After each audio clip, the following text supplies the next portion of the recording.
Bem-vindos à sala do banquete. Eu cumprimento a todos com a paz do nosso Senhor e Salvador Jesus Cristo. Nós vamos meditar um pouco sobre a santa e gloriosa palavra do Senhor. Nesse instante eu quero participar junto com os irmãos no livro conhecido como o livro da sabedoria, um dos livros poéticos muito disseminado e em muitas nações e etnias cultivam as sabedorias inscritas neste livro. Então, no capítulo 9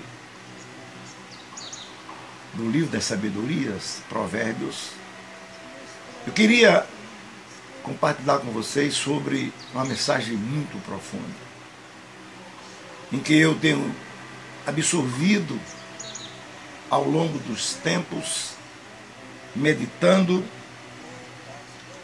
e eu não consegui ainda dissecar toda a sabedoria inserida nesse texto. O capítulo 9 diz assim: a sabedoria edificou a sua casa, lavrou as suas 7 colunas. Vamos parar um pouquinho só no versículo 1, quando diz a parte A, que a sabedoria já edificou a sua casa. Para que nós possamos entrar no conhecimento da palavra de Deus, o que eu queria deixar aqui abrindo um parêntese,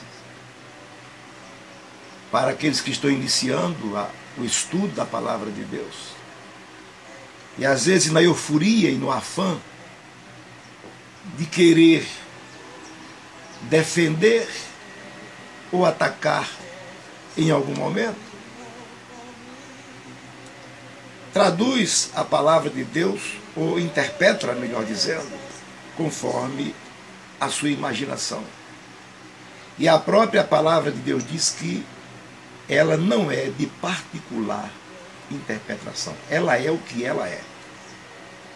Então, quando eu leio a Bíblia Sagrada apenas como um livro histórico, estou incorrendo um erro de não conhecer as riquezas que existem neste grande livro, a palavra de Deus. Eu não posso ler a Bíblia somente no sentido histórico, contar história que é relativa a um tempo contemporâneo do escritor. Eu tenho que estudar a Bíblia, ou ler a Bíblia como um aluno, também do aspecto didático. Mas eu também não posso me prender a isso. Aí eu parto para o aspecto cristológico, onde nós encontramos Jesus como centro de toda a Bíblia, porque tudo converge a Ele. Aí eu passo a estudar a Bíblia como um livro teológico, onde fala da doutrina de Deus, a doutrina de Cristo, a doutrina do pecado, a doutrina da salvação, a doutrina do Espírito Santo e N de doutrina, e a doutrina do homem, que é a nossa querida antropologia. Mas também eu tenho que estudar a Bíblia como um livro escatológico, porque há texto no Antigo Testamento que ainda as suas profecias não se cumpriram, e elas virão a se cumprir ao longo dos tempos. Mas eu queria me prender e chamar a atenção que, em primeiro lugar, nós vamos se familiarizar com a sabedoria, a quem o escritor se refere? Quem é esse ser? É um personagem? Quem é? E observamos que ao longo dos anos, muitos escritores, pregadores, que eu respeito muito, quem sou eu? Eu quero abrir outro parênteses aqui e dizer que o objetivo desse vídeo não é de acusar nenhuma igreja, nenhum pregador, nenhum estudante da Bíblia, porque entre eles eu sou o menor. Mas eu, com respeito e com amor, com temor e tremor, é que eu me atrevo a falar um pouco da palavra de Deus como aluno do nosso Senhor e Salvador Jesus Cristo, e também de outros homens igual a mim, que têm me ensinado e me ensinam constantemente. Eu quero dizer para os irmãos que eu tenho aprendido muito na escola bíblica dominical, sentado junto com os adolescentes, com as crianças em muitas expressões, e para mim não tem dificuldade. Então eu quero fechar o parênteses aqui, nós vamos, que quando nós lemos esse texto de Provérbios, que está na nossa Bíblia, o capítulo 8, e o versículo 22 a 31, nós entendemos que quando alguns escritores referem a Cristo, a Jesus, como sendo ele esta sabedoria, eles pegam um texto que nós vamos ler futuramente e diz que Jesus é a sabedoria de Deus. Sim, mas nós vamos entender. E no capítulo 8 de Romanos, do versículo 22 a 31, quando igual algumas versões falam, e principalmente na Almeida atualizada, né, que esta que eu estou na corrigida, mas estou ao meu lado, tem aqui a atualizada. Ele usa uma palavra que diz assim, que o Senhor me possuía. Nós devemos prestar atenção que a palavra, ou seja, no hebraico, a palavra possuir é traduzida pelo verbo criar. Eu não quero dar aula de hebraico, longe de mim. Quem sou eu? Existem muitas pessoas que não conhecem nem o seu vernáculo e quer falar do hebraico e do grego. Mas a palavra possuir é traduzida do hebraico como pelo verbo criar. Aí é onde residem as discussões. Então devemos atentar que, irmãos, quando se refere a Jesus, ou se esse texto de Provérbios refere a Jesus, porque então o próprio texto afirma que Deus criou a sabedoria. E nós sabemos que Jesus não foi e não é um ser criado. Nós aprendemos lá em Hebreus capítulo 1, versículo 5 a 8, que na condição de filho ele foi gerado. É verdade? Que nós podemos ler, abrir a nossa Bíblia, porque não se estuda a palavra de Deus sem manuseá-la. E eu gosto muito, e quando eu estudo, eu procuro manusear a palavra do Senhor. Hebreus capítulo 1, o versículo 5, ele é categórico, o escritor, quando ele explana, ele demonstra, que ele diz assim: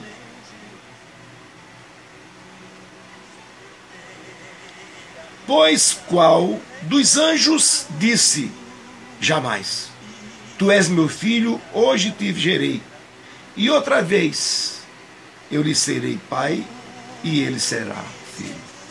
Então, como explicar isso? Jesus não foi criado, ele foi gerado. E muitos associam esse texto com a de 1 aos Coríntios, capítulo 1, versículo 30, quando diz que Jesus é a sabedoria de Deus. Como nós podemos entrar antes da gente falar das 7 colunas.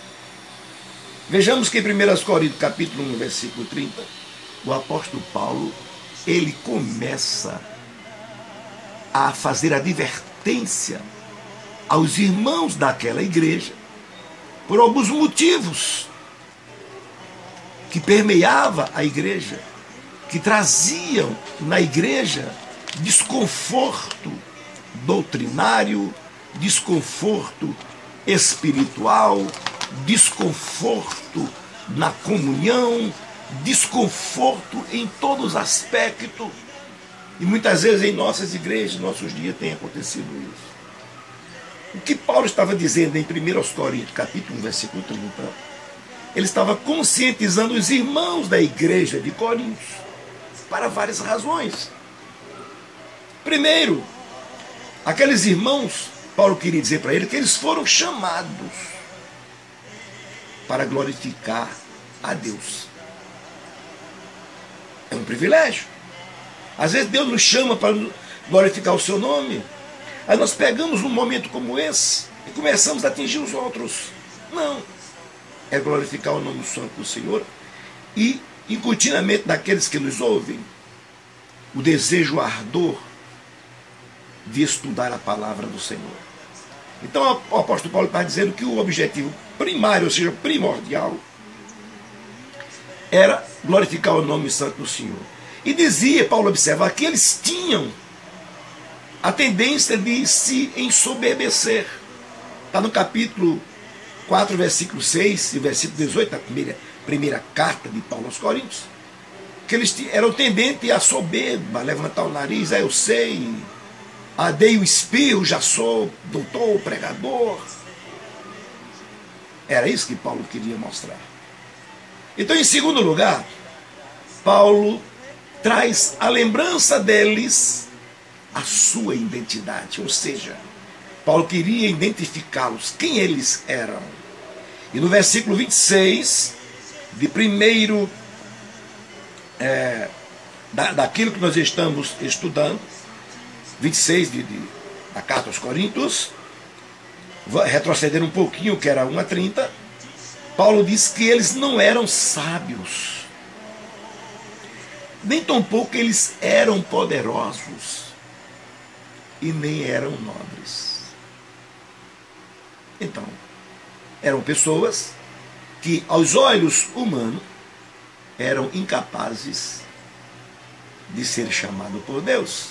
Mas Deus, mesmo assim, os chamou para a glória do seu nome, o nome santo e glorioso de Jesus. Em terceiro lugar, Paulo volta a lembrar do motivo da sua escolha. Aí ele vai para o versículo 27, que é de 1 Coríntios, que eu vou ler junto com os irmãos. Se já lemos o 26, agora vamos ler o 27. Talvez alguém, quando é chamado para alguma obra na igreja, no ministério, é porque eu sou capaz, é porque eu sou doutor, eu não sou contra a sabedoria humana, nem também é espiritual. Pelo contrário, eu incentivo os membros da nossa igreja a estudarem, que saibam mais do que eu, e que eu possa sentar e me alimentar. Nada melhor do que ter alguém que prepara uma comida sadia para que nós possamos degustar.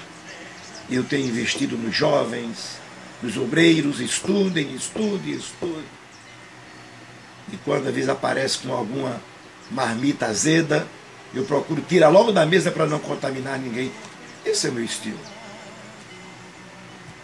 Não tem outra alternativa. Então, no versículo 26 do capítulo 1, nós vimos que o apóstolo Paulo, ele mostrava, irmãos, reparai, pois na nossa vocação, visto que não foram chamados muitos sábios segundo a carne, nem muitos poderosos, nem muitos dos nobres. Quer dizer, vocês não eram nada disso. Essa classe que foi chamada, era isso que Paulo queria dizer a respeito de sabedoria. E eu quero me atentar a esse contexto para que tenha um esclarecimento. Aí Paulo disse que nem foi nenhum dos nobres. Aí no versículo 27, Paulo faz lembrar o motivo deles serem chamados. E Paulo diz assim: pelo contrário, Deus escolheu vocês como coisas loucas desse mundo, jogados. Aleluia por isso. Quantos foram tirados das sarjetas da rua e tornaram-se instrumento nas mãos do Senhor? Quantos têm saído do tráfico, do narcotráfico, da prostituição, da criminalidade, e Deus tem transformado em vasos preciosos para disseminar esta santa palavra. Aí, por fim, o apóstolo Paulo faz lembrar de tudo o que tem em Deus, que tem em Jesus Cristo. Aí ele diz no versículo 30, mas vós, presta atenção, vós sois dele, em Cristo Jesus, o qual se nos tornou, da parte de Deus, aí sim, sabedoria e justiça, e santificação e redenção. Nós éramos aqueles trapos imundos, agora não. Aí ele diz aqui no versículo 31, para que, como está escrito, aquele que se glorie, glorie-se no Senhor. Nós não fomos chamados por obras meritórias humanas, mas fomos chamados por Deus para dar testemunho da sua santa e gloriosa palavra. Então nós entendemos que são textos, assuntos diferentes. E o texto que nós estamos estudando, ou os textos e contexto, em Provérbio, não são referência direta a nenhuma pessoa. Portanto, não é uma referência a Jesus. Não é. Aqui trata-se de uma personificação da virtude ou do caráter da sabedoria. Então, por quê? Tinha um propósito de causar impacto, de dar ênfase à prioridade. Nós entendemos que Jesus, ele é a perfeita sabedoria de Deus. Por isso, ele é o único.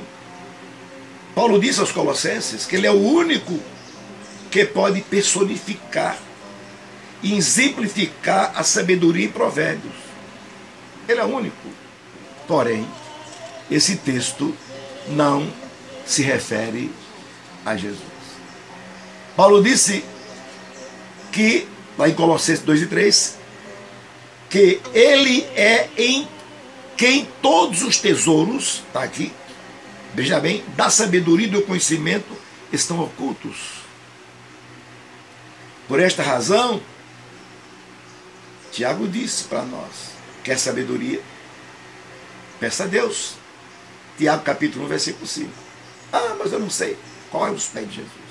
Então nós podemos observar nesse texto, meus queridos irmãos, que a sabedoria, ela aparece aqui personificada. Certo? Ela aparece personificada. Veja que ela aparece como uma construtora, uma mulher, é do sexo feminino, substantivo feminino, como uma dona de casa. Observamos que ela tem a sua própria casa. Ela é o contraste da mulher louca do versículo 13 do capítulo 9. Se Deus permitir, nós vamos chegar lá em outra parte, porque esta é a primeira parte do estudo das 7 colunas. Então nós observamos que a sua casa é um lugar de ensino. A nossa casa tem sido lugar de ensino. O que é que nós temos conversado na nossa mesa, no nosso sofá, com os nossos visitantes? Qual é o ser que gira em torno da nossa conversa? É Jesus? É os homens? É as pessoas da sociedade que estão junto de nós? É o nosso irmão da igreja? Não. A pessoa indicada tem que ser Jesus. Então, nós observamos que a sua casa é um lugar de ensino. E desta casa, irmãos, da sabedoria aqui personificada na mulher, muitos têm saído sólidos, abastecidos pelo ensino da palavra. Então nós observamos que o lar da sabedoria ele é magnífico. Além de lar, é uma escola.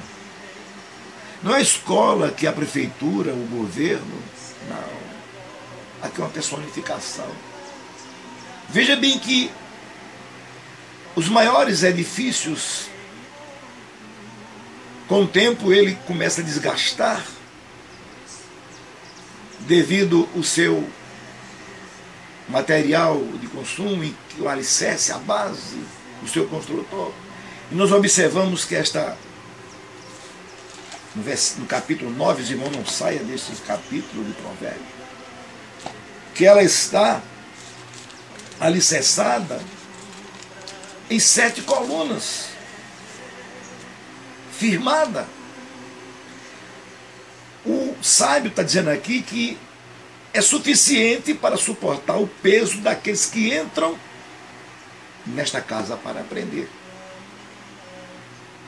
Então, meus queridos irmãos, é nesta casa, é nesta escola, que você, meu irmão, que você, minha irmã, meu jovem, independente da idade, você precisa ser matriculado, ser aluno. É nesta escola que eu, pastor Paulo Brito, sou um eterno aluno. Então que Deus nos abençoe, que Deus nos ajude, que Deus nos conforte, que Deus possa incutir na nossa mente o valor desta palavra. Então está encerrada aqui a primeira parte sobre as 7 colunas de Deus, começando hoje como na primeira parte. Quem é a sabedoria? E em breve estaremos falando detalhadamente sobre as 7 colunas. Eu quero dar um abraço a todos, em nome da Assembleia de Deus, Ministério Espada do Espírito, situado aqui no estado do Espírito Santo, na cidade de Cachoeiro, de Itapemirim. Pela misericórdia de Deus, sou pastor responsável, sou membro da nossa querida convenção SEADA e da nossa convenção CGADB, aonde nós temos servido e adorado o nome santo do Senhor. Também nesta igreja, a qual sou responsável, nós priorizamos a palavra e o louvor. Então, nós temos cursos teológicos, primeiro, segundo, que é o primeiro grau, que é o básico, o médio, e também o bacharel, que é patrocinado pela nossa querida ETAD, Escola de Ensino Teológico das Assembleias de Deus, que fica ali a sua sede em Mojimirim, no estado de São Paulo, tendo como presidente o nosso querido, ou seja, diretor, né? Nosso querido pastor Terry Johnson, assessorado pelo nosso querido irmão e pastor, como presidente, para nosso pastor Campos, conhecido como Campos. E nós queremos agradecer a todos e até a próxima, em nome de Jesus. E na segunda parte nós vamos entrar. Quem são essas 7 colunas? Um abraço e até lá. e que a paz do Senhor seja com vocês. Amém.